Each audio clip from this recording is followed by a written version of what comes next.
English speaking class पहले ही दिन से अंग्रेजी बोलना कैसे सीखें। कौन सी टॉपिक सीखें जो पहले दिन से अंग्रेजी बोलना सीख सके। तो आज की वीडियो में आप सीखेंगे अंग्रेजी बोलना पहले दिन से शुरू कैसे करें। तो सबसे पहले इंग्लिश में क्या सीखना है, कैसे सीखना है और किस तरीके से सेंटेंस को बनाना है, ये सभी तरीका आप आज की इस वीडियो में जानेंगे और साथ ही साथ अंग्रेजी बोलना आज से ही शुरू कर देंगे। तो अंग्रेजी बोलना सीखने के लिए सबसे पहले सीखा जाता है इम्परेटिव सेंटेंस।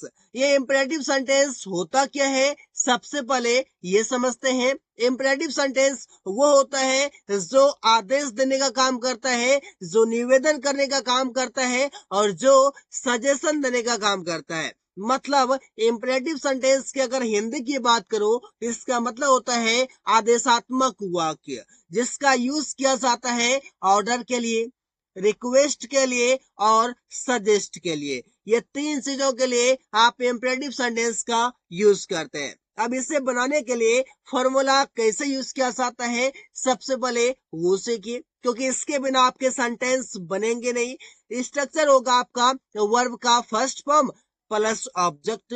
ऑब्जेक्ट या फिर आप कह सकते हैं अदर वर्ड कह सकते हैं। अब ये आपके जो अदर वर्ड होंगे, मतलब आपके जो ऑब्जेक्ट होंगे, ये कौन कौन आपका होगा, कौन कौन से पार्ट्स ऑफ स्पीच से इसमें आएंगे, जो ऑब्जेक्ट का काम करेंगे या फिर अदर वर्ड का काम करेंगे।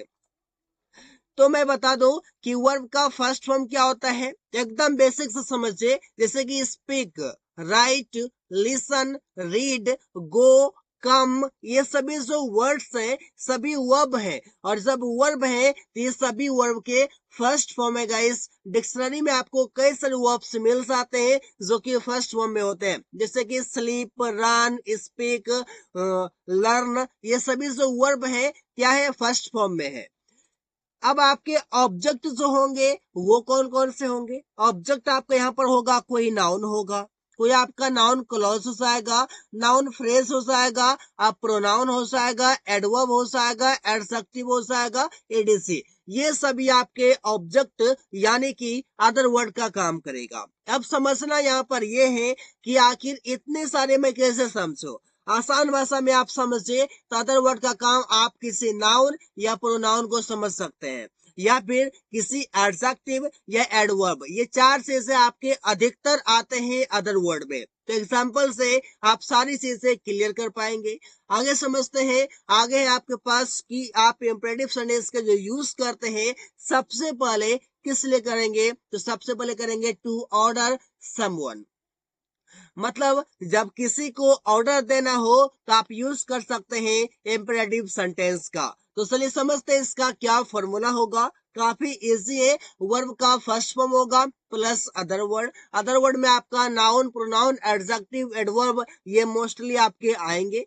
एग्जाम्पल देखिए, इसे डू दिस वर्क सून, यह काम जल्दी करो। जब किसी को आप ऑर्डर देते हैं उस समय आप कहते हैं यह काम जल्दी करो, और आप डेली बोलचाल में इसे यूज भी करते हैं। तो आप बोल सकते हैं डू दिस वर्क सून।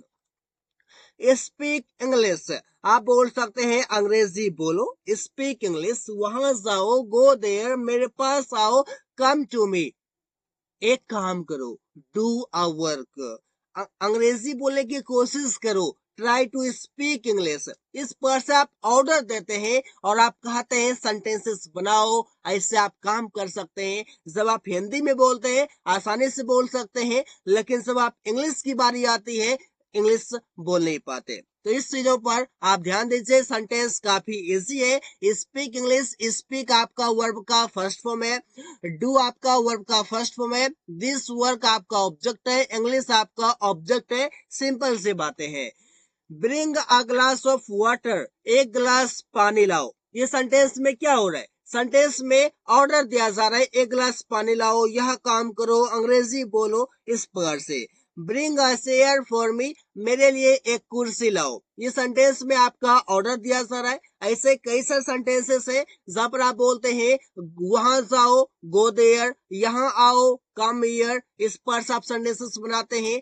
तो इसी प्रकार से आप बना सकते हैं। अब इसी सेंटेंस को अगर नेगेटिव में बोलना हो, या फिर आप बोल सकते हैं नेगेटिव आप कब बोलते हैं, जब आप किसी काम को करने में आप मना करते हैं।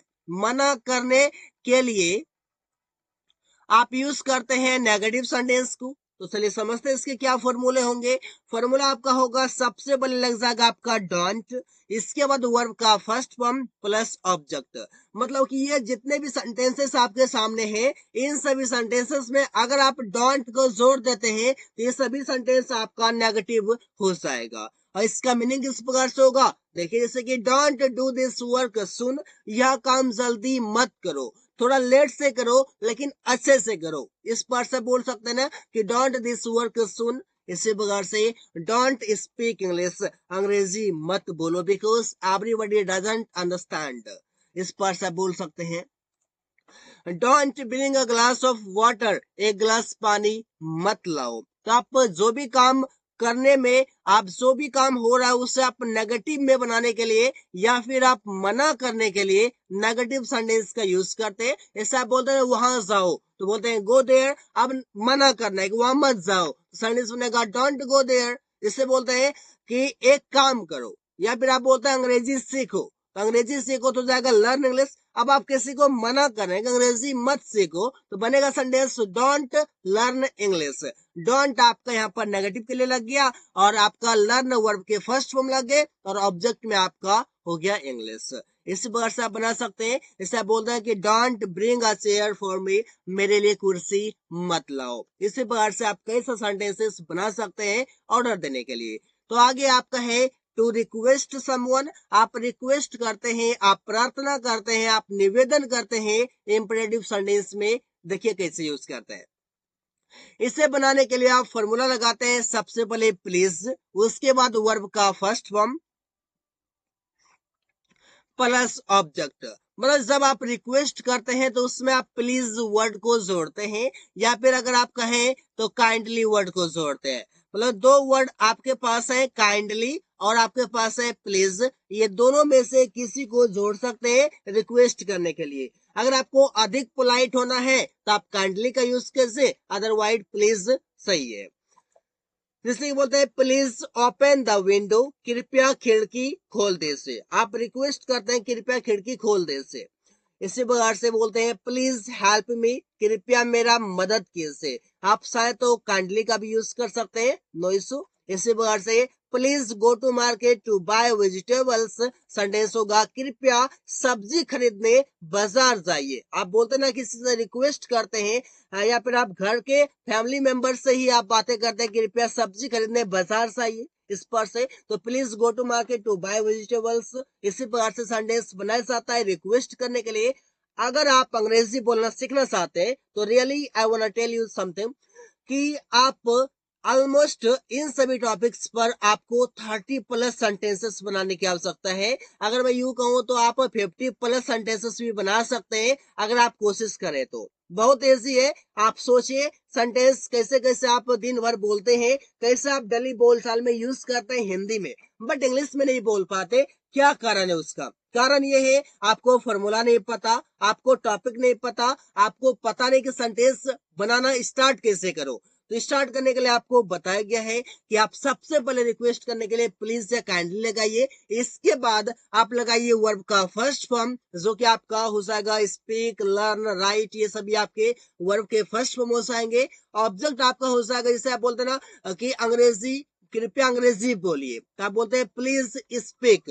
अब जो अंग्रेजी है यहाँ पर, अंग्रेजी यहाँ पर आपका ऑब्जेक्ट है। सिंपल सी बात है, हो जाएगा प्लीज स्पीक इंग्लिश। इसी प्रकार से please give me your book, कृपया आप अपना किताब दीजिए। आप रिक्वेस्ट करते ना कृपया आप अपना किताब दीजिए, कृपया आप अपना पेन दीजिए। इस पर से आप रिक्वेस्ट करते हैं किसी भी चीजों को लेने के लिए किसी से।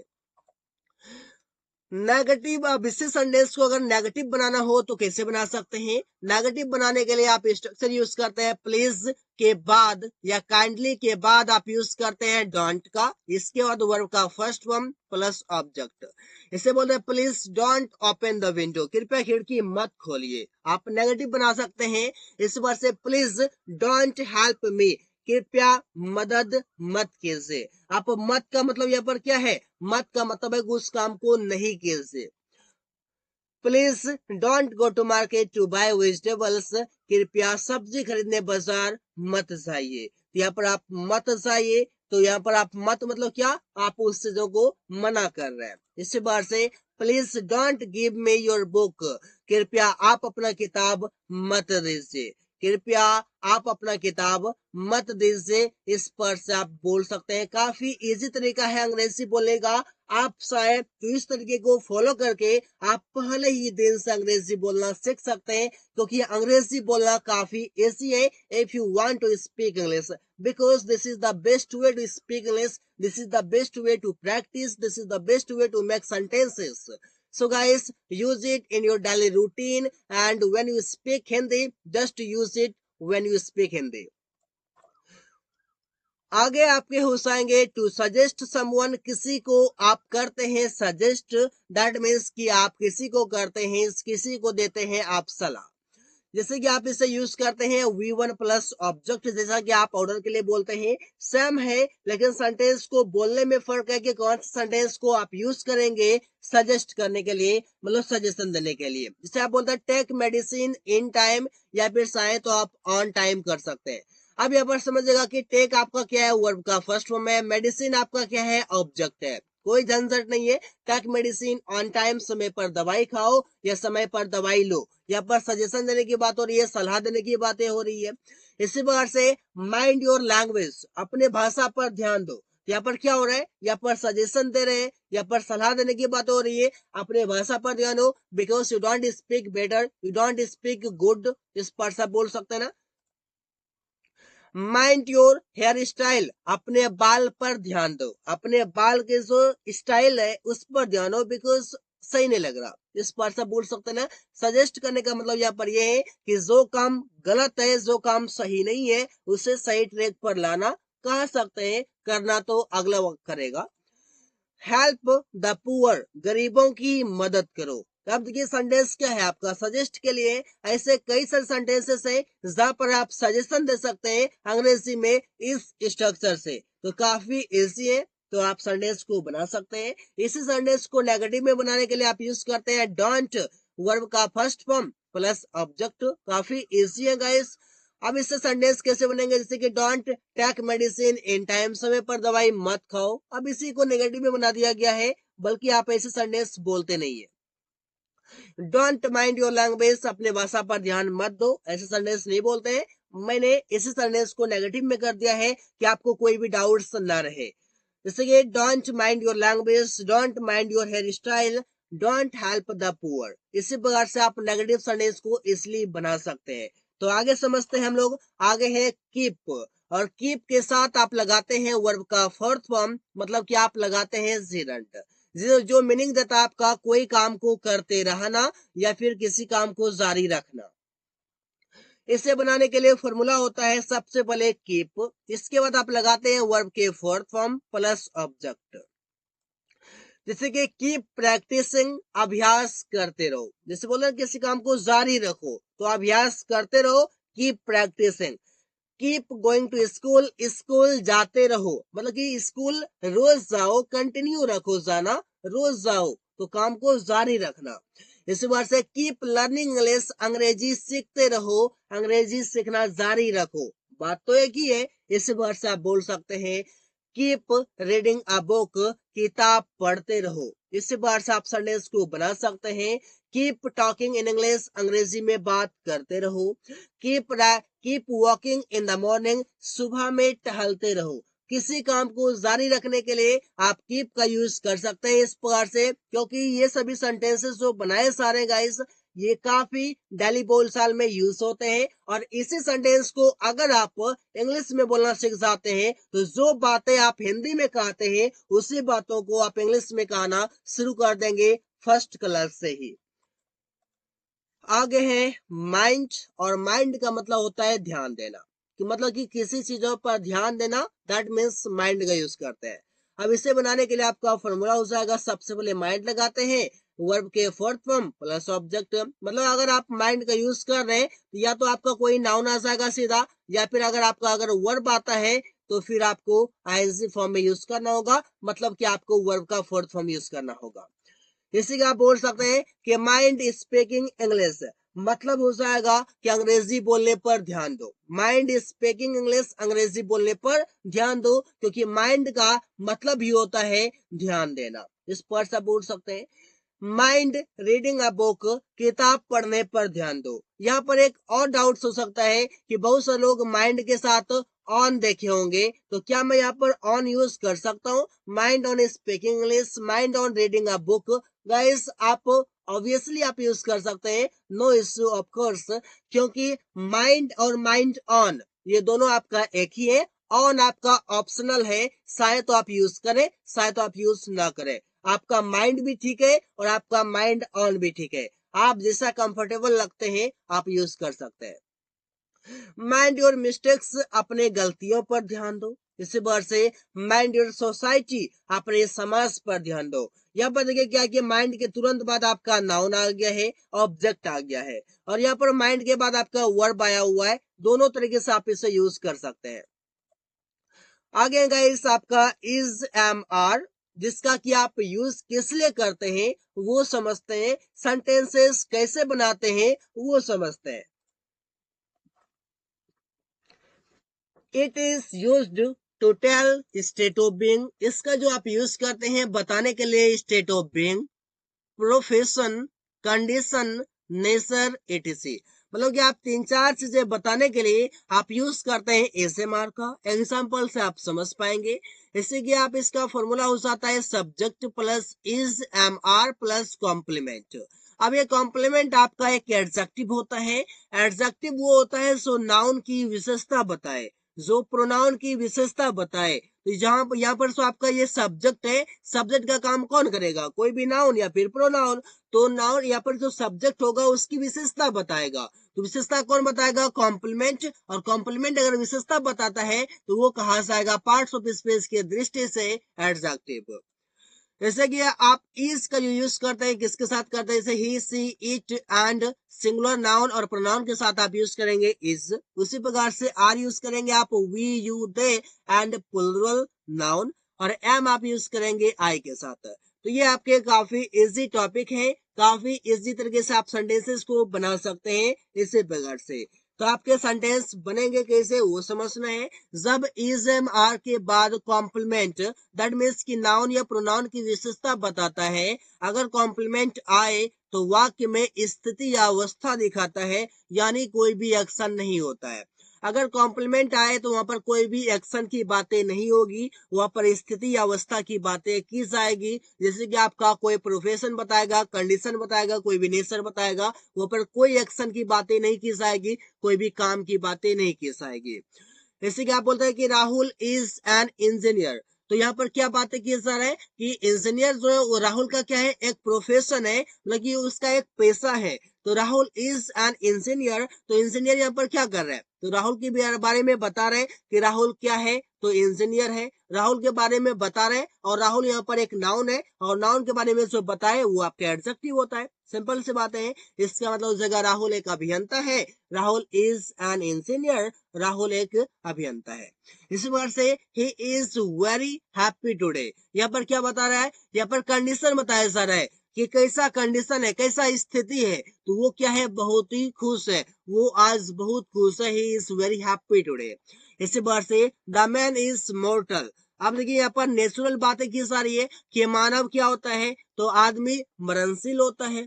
बातें सही है, और ये प्राकृतिक है कि इंसान मरेगा ही मरेगा, उसे मरना ही, उसे डाई करना ही है। तो द मैन इज मोर्टल। इस बार से दिस इज अ टेबल, यहाँ पर क्या बताया जा रहा है? स्टेट ऑफ बीइंग बताया जा रहा है, स्थिति अवस्था बताया जा रहा है। यह एक टेबल है, टेबल है, एक टेबल है। आप सीधी सी बातें कर सकते हैं, यह एक टेबल है। तो आप यहाँ पर इज एम आर का यूज इजिली कर सकते हैं, काफी इजी तरीके से। सो गाइस अब इसे प्रैक्टिस कैसे करना है? तो प्रैक्टिस करने के लिए लेफ्ट साइड आपको मिलेंगे स्ट्रक्चर्स और राइट साइड मिलेंगे आपको एग्जाम्पल। आप एक सेंटेंसेस को आप 6 फॉर्म में चेंज कर सकते हैं। Positive, negative, interrogative, interrogative and negative, WS और डब्ल्यूएस नेगेटिव में। तो इस प्रकार से आपके सेंटेंस है, यहाँ पर आप देख सकते हैं फॉर्मूला जो भी है, आप इससे कई सारे सेंटेंसेस बना सकते हैं। जस्ट आप चाहें तो इसका स्क्रीनशॉट ले सकते हैं। अब आगे समझते हैं यूज ऑफ वॉज वर। इसका भी यूज आप सेम चीजों के लिए करते हैं, state of being, profession, condition, nature, ETC बताने के लिए। अब इसका भी यूज आप कैसे करते हैं, जैसे कि आप subject was were, complement A से मार्क की जगह पर वॉज वर यूज कर लेते हैं। इसका मतलब था, थे, थी हिंदी में आता है, सिंपल से है। अब वर्स का यूज आप किसके साथ करेंगे, जैसे कि I, he, she, it and singular noun और प्रोनाउन के साथ। वर का यूज करेंगे we, you, they and plural noun के साथ। काफी इजी है, आप इसे यूज कर सकते हैं। एग्जाम्पल है इसे, ही वॉज अ स्टूडेंट, मतलब कि वो एक विद्यार्थी था, he was a student. It was a picture, यह एक फोटो था। दे वर अ प्लेयर, वे लोग खिलाड़ी थे। राहुल वॉज सैड, राहुल दुखी था। दे वर हैप्पी, वे लोग खुश थे। तो इन सभी सेंटेंसेस में आप देख पा रहे हैं कि स्टेट ऑफ बीइंग की बातें की जा रही है। यहाँ पर आप सेंटेंसेस को बना सकते हैं काफी इजी तरीके से। आप बोल सकते हैं ही वॉज अ डॉक्टर, वो एक डॉक्टर था। यहाँ पर प्रोफेशन की बातें हो जाएगी, कंडीशन की बातें हो जाएगी, और आप किसी भी नेचुरल चीजों की बातें कर सकते हैं। सो गाइस, इसे प्रैक्टिस आप कैसे करेंगे, प्रैक्टिस करने के लिए आपके पास एक लेफ्ट साइड में दिया गया है स्ट्रक्चर और राइट साइड में दिया गया है एग्जांपल्स। सो आप देखें और सेंटेंसेस को बनाएं। अगर कोई दिक्कत हो तो आप हमें कमेंट बॉक्स में जरूर बता सकते हैं। आगे आप कैसे प्रकार से उठाएंगे कि सबसे पहले आपको क्या करना है, ट्राई टू मेक दिस, आपको इसे बनाना है योरसेल्फ, खुद। सेंटेंसेस आपके काफी इजी है, सेंटेंस को आप बनाइए। कोई भी दिक्कत हो तो आप कमेंट बॉक्स में हमें पूछिए कि सेंटेंस से सेंटेंस नहीं बन रहा है, कैसे हम इसे बना सकते हैं। और बाकी आप इसी प्रकार से सेंटेंसेस बनाइए प्रैक्टिस के से। और यहाँ पर आपका अगर आपको खुद से नहीं बनता है या फिर कोई मिस्टेक्स हो जाता है तो आप यहाँ से मिलान कर सकते हैं कि कैसे सेंटेंस आपका बनेगा। So guys, thanks for watching, that's all for today.